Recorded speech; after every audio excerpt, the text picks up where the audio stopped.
God Almighty, the Father, the Son, and the Holy Spirit, be with you and remain with you now and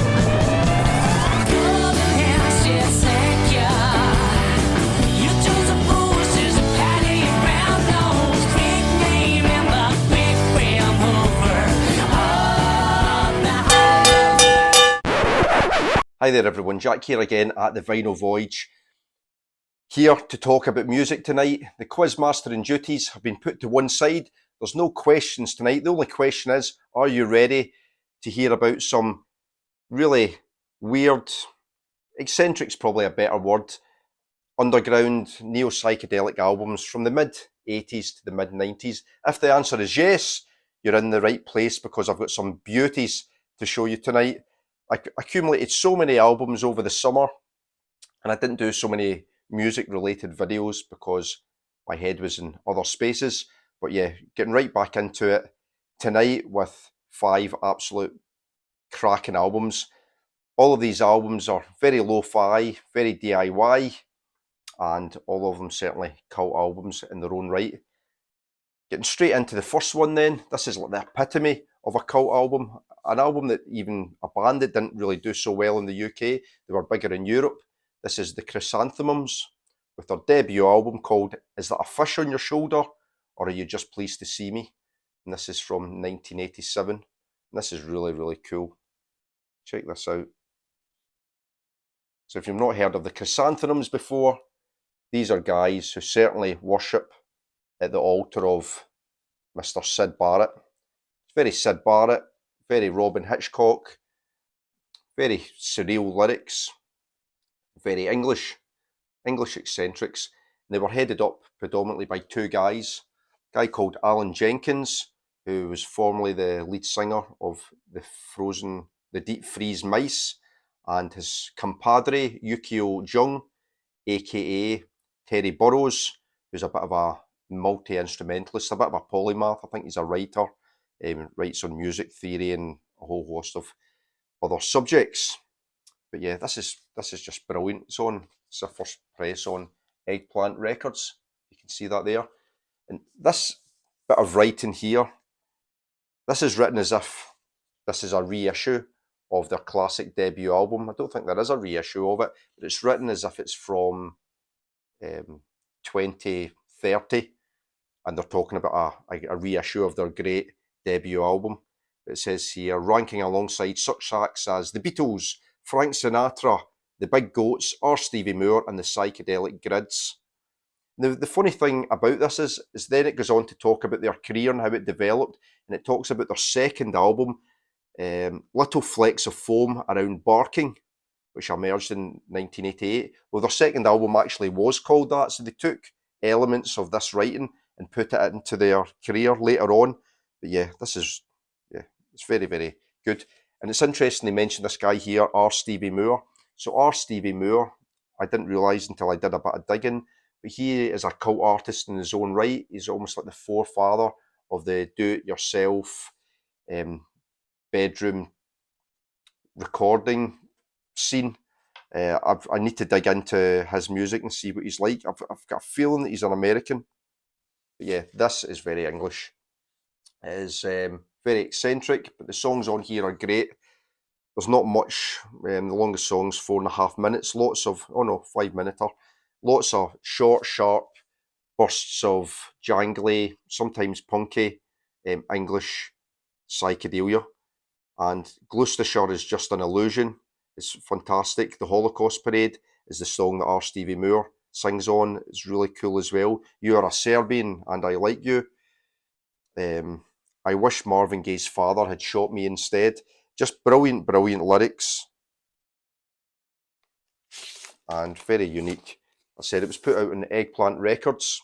I've got there's 3 different covers that this was released on. I've got the black and white one. I think there's like a green and white and a red and white. The only thing I don't like about mine is that my label is the same on both sides. Whereas I think on the other releases, there was a track listing on the label. But yeah, really cool.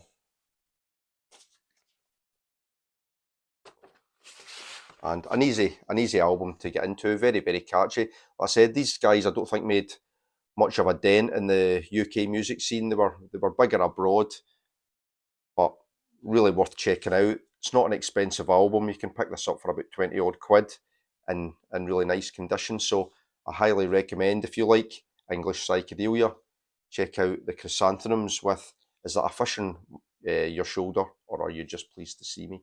Next up, the quintessential English outsider that you've probably never heard of. This is Todd Dillingham with his album Sergeant Kipper from 1995. Check out that artwork. I didn't like this at first, but it's really grown on me, and it's very, very representative of the music. So if you've not heard of Todd Dillingham, he's a very eccentric, almost one-man band. I believe the story goes that he wrote a ton of songs, then one day he won a couple of £100 on the horses, went and bought himself a Tascam 4-track and recorded a ton of songs. Some of those demos that get put out in cassette fell into the hands of Nick Salaman, the Beavis Frond. He signed Todd to his label. I think he recorded his first album with the Beavis Frond, and I think they fell out a little bit. The album never got released. Todd Dillingham went and released albums on a few other labels, and then he came back to Woronzow Records, which this is on, for this 1995 release. But this is absolutely stellar.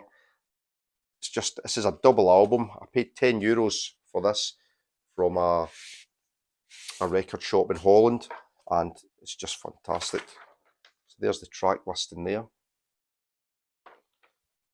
Lakeside Down, oh, what a beauty of a song. Andy Ward plays drums. So Andy Ward played drums for Camel, amongst a whole host of other kind of prog luminaries. Yukio Young, who played with the Chrysanthemums, plays on this as well. He plays a whole host of different instruments, and he also wrote the song Don't Bring Mandy, which is one of the best songs in the album. It's really, really good. Peter Gillis plays keyboards. He played keyboards, I think, with King Crimson, as well as, again, a whole host of Canterbury luminaries. So Todd Dillingham, as much as not really been a household name, or not a household name at all, he seemed to surround himself with great players. And I suppose that's probably testament to how great his songwriting is, because this is not just a single album, but it's a double album full of absolutely brilliant songs. One of the reasons that Todd Dillingham refused or never really played live, I think he only played live a couple of times. He said, I can't play backwards guitar live. Loads of these songs are very, very psychedelic. They've got lots of backwards guitar, and they're just really trippy songs. Very, very heavily influenced by the Beatles. I think he was a bit of a Beatles obsessive. He was certainly a Robin Hitchcock and Syd Barrett obsessive, but I think Beatles was his main thing. And if you're obsessed with the Beatles, you can't go far wrong. Songs are, again, really catchy. It reminds me almost like an English version of, what's his name again? Bob Trimble. Just brilliant songwriting from a guy that really nobody's ever heard of. Let me just show you this. This is cool. So along with this inner, I got this cool little Woronzow catalogue as well, which is full of cool stuff. But there's not much information on Todd Dillingham on the internet, but there is a little bit. But this is cool. It's got releases from the Beavis Frond and Magic Muscle. Lots of these are cassette releases. The Fred Bison 5. I think Nick Salaman played in that band as well. Wall of Sleep. Here we go. Todd Dillingham, Sergeant Kipper. In recent years, Todd has established himself as one of the UK's most highly rated singer-songwriters. He often inspires references to Syd Barrett, Roy Harper and Robin Hitchcock, but his own eccentric abilities set him apart, which is so true. This is him at his very best. 21 superb slices of melodious oddness spread across 4 sides of vinyl. Yeah, it's just tremendous. said, I think he's passed away now, Todd Dillingham. But yeah, what a great songwriter. I think someone who probably never really got the recognition that he deserved in his lifetime. And as we know, there's so many artists like that. But I read a thing that said that, I spoke a little bit about how he surrounded himself with really great musicians. But there's a story online that I read where he was actually meant to form a band with, who was it? I'm sure it was Sterling Morrison, Mo Tucker, and was John Cale meant to be in the band? It was like about 2/3 of the Velvet Underground anyway. He was meant to. I think he'd got as far as to send them some of his songs, and there was like dialogue going between some of the Velvets and Todd Dillingham, and then he said he never followed it up. He maybe didn't have the best work ethic, but he said he kind of wished that he'd followed it up, and it never ended up happening. But yeah, really a brilliant songwriter, and this is a brilliant album, Sergeant Kipper, by the late great Todd Dillingham from 1995. So those first two albums were from English Eccentrics. This next one's from a Scotsman, and it has a bit more of an indie feel to it. This is the Revolving Paint Dream with Mother Watch Me Burn. It's their second album from 1989. Again, it's got this 1960s aesthetic about it, with a photograph of the girl here in the miniskirt and the fishnets. Turn it over, you can see her go-go boots. Yeah, lovely textured cover on this. It's a top loader, really nice. If you've not heard of the Revolving Paint Dream before, they were one of the first bands signed to Creation Records. So they were headed up by a Scotsman, Andrew Innes, who was predominantly known as the guitarist for, or one of the guitarists for Primal Scream. He was a big buddy of Alan McGee, who founded Creation Records, and Bobby Gillespie. And while Alan McGee at this time would have been playing in Biff Bang Pow, Andrew Innes fronted up Revolving Paint Dream. They both played in one another's bands, I think, on the recordings. And round about this time, Andrew Innes had already gravitated towards Bobby Gillespie's Primal Scream. And I think he did play on the first album, Sonic Flower Groove. But yeah, this itself is great. It's jangly, neo-psychedelia that looks towards America more for influence. But yeah, really cool album. I get the feeling on this album that it's Andrew Innes trying to find his feet as a musician, because it draws from a number of influences. It's the label's quite a cool label, I think. But that first track, the Dune Buggy Attack Battalion, is quite experimental. It's like kind of soundscapes and it's got people screaming and stuff on it. The second track, Green Sea Blue, has more of a Northern Soul influence to it. It's got that 4-to-the-floor drum beat. The next track, Fever Mountain, is more folky.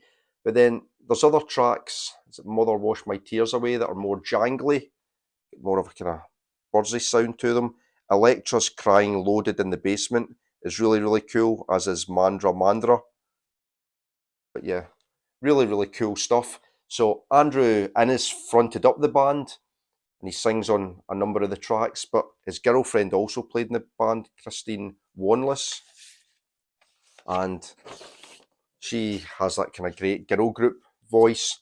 It almost sounds a little bit twee, but it just adds that little bit of light and shade to the tracks. So you've got the Andrew Innes ones, and then the ones that have the female vocals as well. Christine Wanless, she ended up, after Revolving Paint Dream split up, she ended up becoming the press officer for Creation Records. But yeah, this is a fantastic album. The first album's really good as well. I've not got my hands on that yet, but yeah, again, not expensive. You can pick this up for 15, 20 quid, and yeah, it's really great stuff. So there we go, the Revolving Paint Dream, Mother Watch Me Burn from 1989. Next up, we've got another band on the Woronzow record label, Nick Salaman of the Beavis Fronds record label. But this is a band that I don't know much about, and I can't find much about them on the internet. So this is an album from 1991 from a band called Flight Reaction. It's called Songs in a Circle. It's got a really trippy, cool psychedelic cover. It's the band, and there's the main man of the Flight Reaction. His name is Mick Crosley, and I think I've got his signature up here, Mick Crosley. And I think again he was another lo-fi DIY recording artist. I think he recorded a load of stuff in his shed, I believe, but there's very, very little online about this band. I did read that I think he played alongside other neo-psychedelic artists of the time, and later in his career he played alongside guys like Paul Rowland and people like that. But you can see that Veronzo label again. This is very guitar driven. Again, probably looks to America for its influences rather than the first two albums. It's got that kind of US West Coast psychedelic sound to it. In places it almost sounds a little bit, some of the tracks sound a little bit like the Jefferson Airplane. But yeah, great guitar workouts.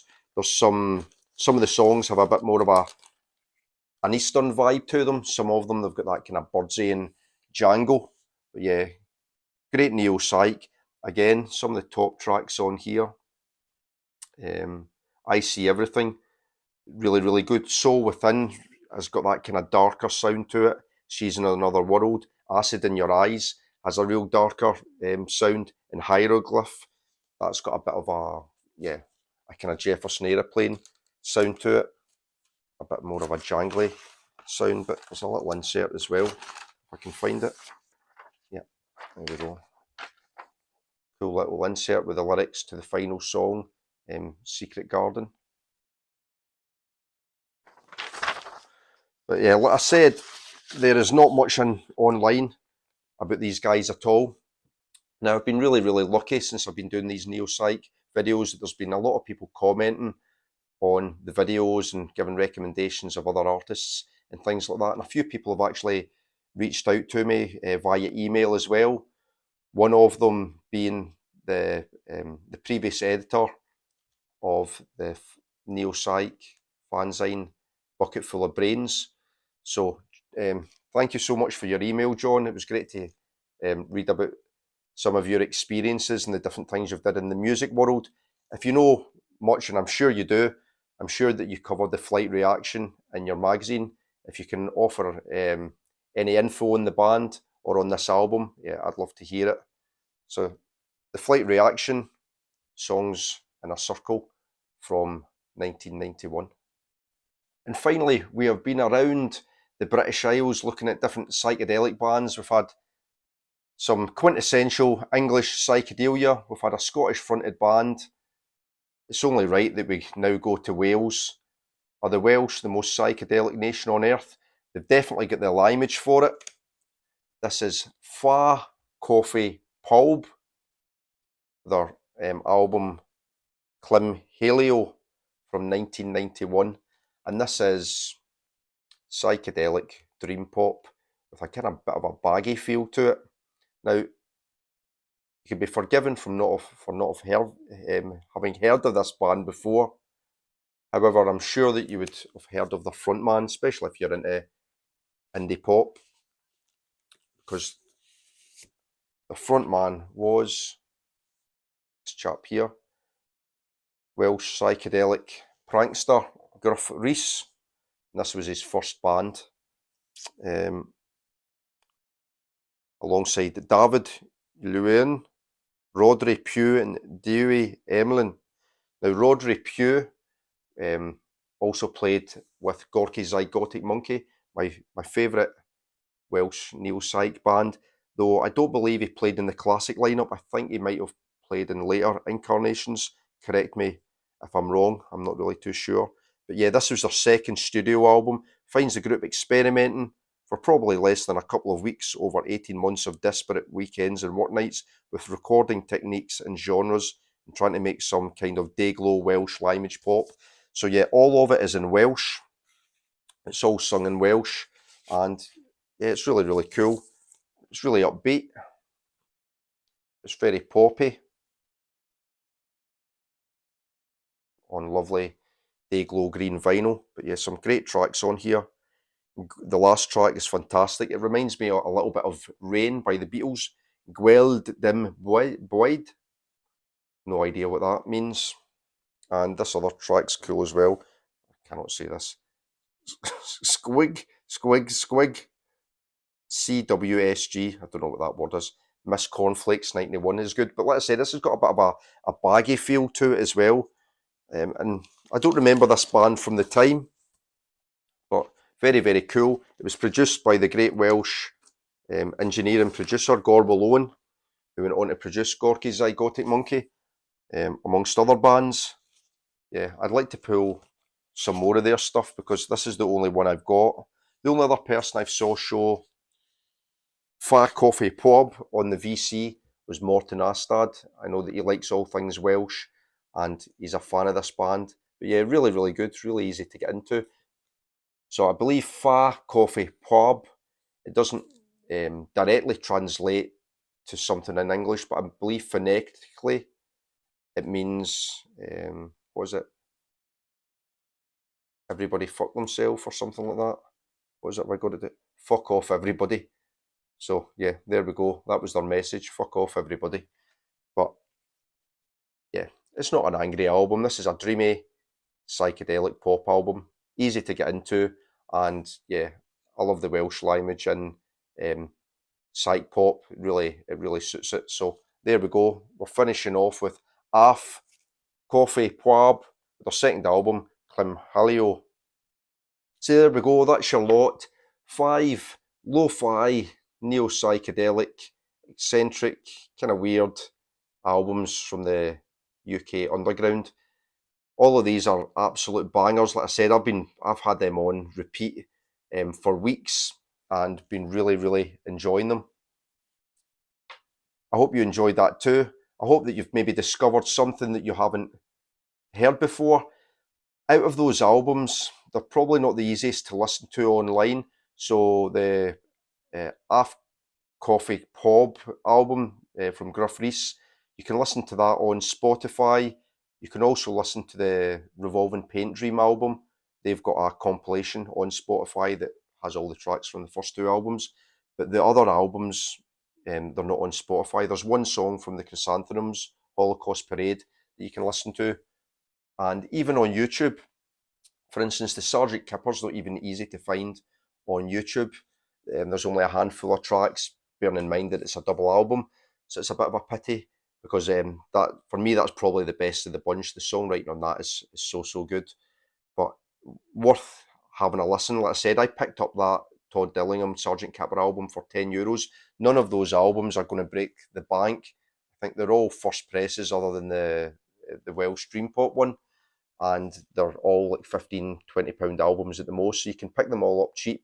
But yeah, great neo-psych from that classic kind of neo-psych revival period. And I really like that. That music is brilliant stuff. If you enjoyed the video, please give us a thumbs up. More importantly, I'd love to hear your comments, especially if you've got any information on any of these bands.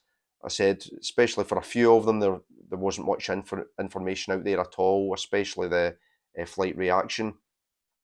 So love to hear any stories about the albums or the bands or any anecdotes. And as always, any recommendations. I always listen to them and like to delve deeper into this genre because yeah, I've discovered so many great bands over this year, and I would like to keep doing so. If there's, I don't know, I'm probably going to exhaust the mine at some point, but yeah, I've got to keep digging and see what else I can find. So, yep, that's it.